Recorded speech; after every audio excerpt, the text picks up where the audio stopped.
Nakasubok na ba kayo ng biglang sumakit ang tiyan matapos kumain? Pagsusuka, pagtatae, at panghihina. Maaaring food poisoning na iyan.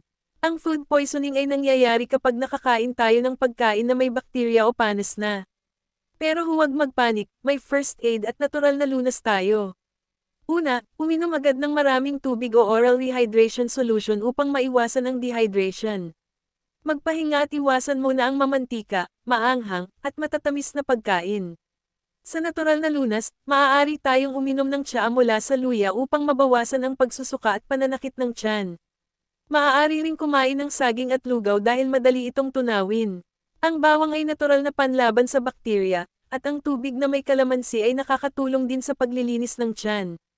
Tandaan, kung tuloy-tuloy ang pagsusuka, may dugo ang dumi, o mataas ang lagnat, agad magpatingin sa doktor. Alagaan natin ang ating katawan at siguraduhing malinis at sariwa ang ating kinakain.